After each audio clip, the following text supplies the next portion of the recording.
તો રાજકોટની વાત રાજકોટમાં ધીરેન્દ્ર શાસ્ત્રીના દરબારને લઈને ગરમાવો હાલ જોવા મળી રહ્યો છે। અમદાવાદના રેશનાલિસ્ટે ધીરેન્દ્ર શાસ્ત્રીને ચેલેન્જ આપી છે। બાબા ગરમ સળિયો પકડે તો $101 આપવાની જાહેરાત કરી છે। અમદાવાદના રેશનાલિસ્ટ પિયુષ જાદુગરે આ ચેલેન્જ આપી છે। પોસ્ટરમાં કરોડો રૂપિયાનું ઇનામ જીતવાની પણ ચેલેન્જ અપાઈ છે। ફોનલાઈન પર સંવાદદાતા ગૌરવ દવે જોડાઈ ચૂક્યા છે।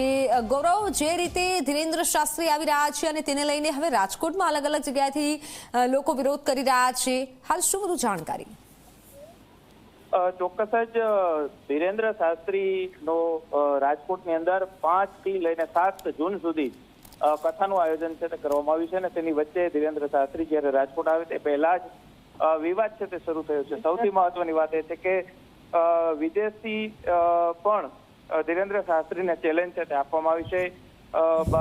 જે બાબા બાગેશ્વર તરીકે જાણીતા ધીરેન્દ્ર શાસ્ત્રી છે કે તે ગરમ સળિયો પકડે તો $101 આપવાની જાહેરાત છે તે કરવામાં આવી છે। અમદાવાદના એક જાદુગર દ્વારા પણ ચેલેન્જ છે તે આપવામાં આવી છે। પિયુષ જાદુગર દ્વારા તેમને જે ચેલેન્જ આપવામાં આવી છે તેની અંદર ચમત્કાર કરો અને અમદાવાદની રેશનાલિસ્ટ એસોસિએશનનું ઇનામ જીતો, આ પ્રકારનું પોસ્ટર છે તે સોશિયલ મીડિયાની અંદર મૂકવામાં આવ્યું છે અને કરોડો રૂપિયાના ઇનામની ચેલેન્જ બાબા બાગેશ્વરને આપવામાં આવી છે। જો કે આ વિવાદ સતત વકરતો અત્યારે જોવા મળી રહ્યો છે।